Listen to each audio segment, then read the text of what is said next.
worked at IBM, literally when I was at IBM, my first job at IBM, there was a party, an IBM party, and there was a bunch of beer left over, and they said we could have it. We took it. Didn't know where to go. We put it in the office. Came back Monday, and somebody came in and said, you got to get that out right now because you can lose your job. That's like an IBM rule. You cannot have alcohol on the premises. Nonetheless, you go to work at a publicly traded company at IBM, you've got alcohol in your breath, and you go wreck your car, somebody gets in an accident. I mean, I'm extrapolating this, but you're gone. You're not staying at work. You've got to go home right now. And we're going to talk about whether or not you get to keep your job. We'll talk about whether or not we're going to help you go into rehab. We're going to talk about all that stuff, but you just can't do that because the risk is too big.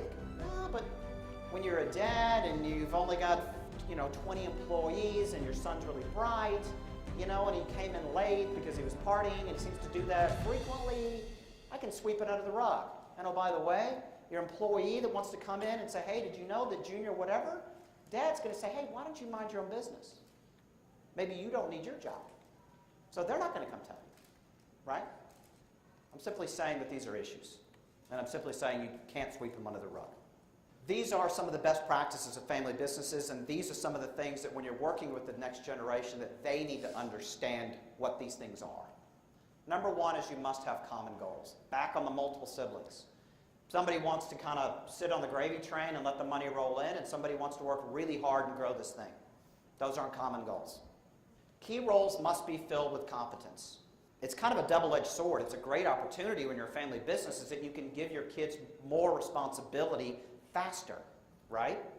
However, you don't drop them into the financial role if they're not qualified to do that because that's a key function. Your business has key functions. It could be in the service, it could be in production, it could be in multiple, who knows what area it is. But when it's a key area, you can't just toss a family member in there because you trust them. I know you trust them and that's good, but they need to be competent. You can groom them to get in that role if that's what you want. Must have good communication. We talked about this earlier. When you are a multi-generation family business, developing a family mission statement becomes important because the next generation needs to know why is it exactly that we are in business here together and what do we stand for. The employees want to know and the customers want to know. Kind of back to your family, people like the fact that you're family owned. And when you're family owned, you need to put a thing up there saying we're family owned and this is what we believe in. And customers love that stuff. But first you got to figure out what is it that you stand for, right? Establishing sound governance. One of the most important things you're going to do, a buddy of mine said this and you've all heard this before, good fences make good neighbors. It's the same thing.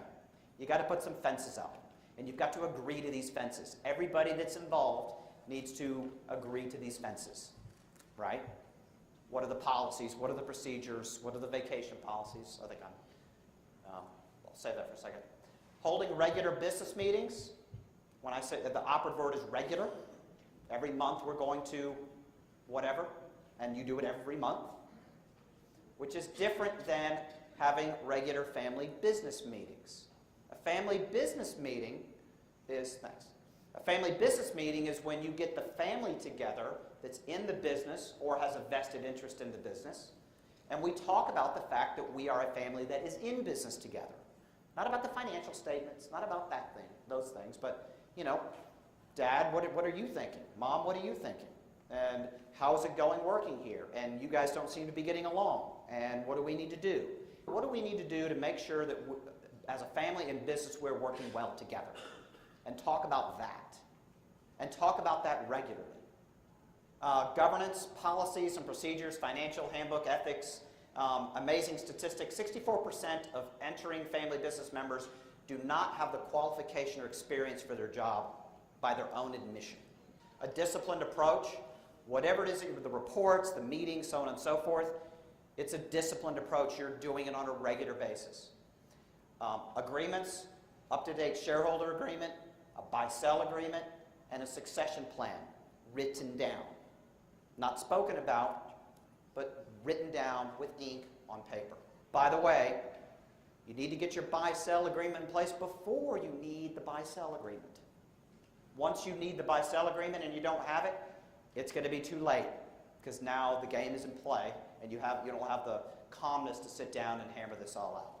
And by the way, putting a buy-sell in place is going to help everybody get along better, because now everybody knows that there is a door here if I want to take it. If you don't like it, there's the door. And you can take it if you want to. When everybody knows they can escape, they tend to come together and try to work it out. A board, probably one of the most important things you can do, and having an independent person on the board that's not a family member. I know that your business may be small. Doesn't mean you meet quarterly. You just have a group of external people that you meet with to share information about how things are going, getting some external input. And we talked about the meetings. Develop your own family employment policy before you need it. Who gets to work here? Does everybody get to work here? What are the qualifications? How do we evaluate that? Let me help you think about that. Child 1 has come in. Nephew 2 has come in. And now niece number 3 wants to come in. Where do you draw the line? Do you draw the line? You need to think about this before those questions get asked. What are the rules and expectations when you join? Are you going to report to HR? How do we measure and evaluate you? Who's going to do that? And then, of course, pay and promotion. Hey, wait, but when my sister joined, she got paid this much money. Why don't I get that much money? You want to have that conversation before that question gets asked, and get it down on paper, and have those conversations so that everybody knows. And we talked about a written succession plan. Top 4 concerns with succession, and I'm telling you what you already know, but I'm feeding it back to you. You want to treat all of your kids fairly. Fair is not equal, though.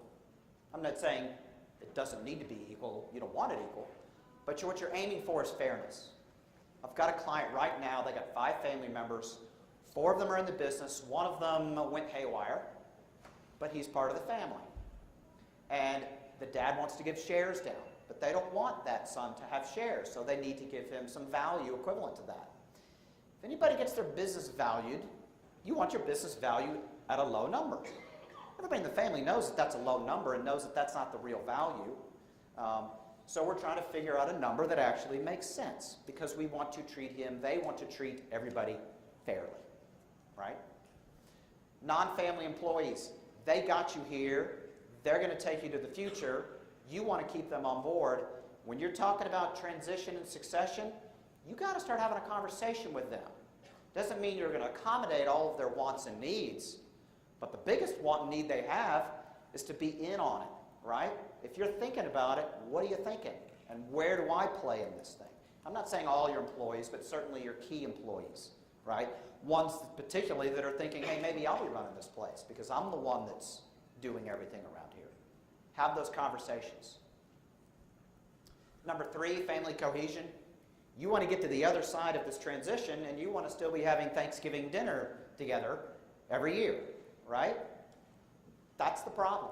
You can have all the money in the world, but if you don't have your relationships, you're miserable.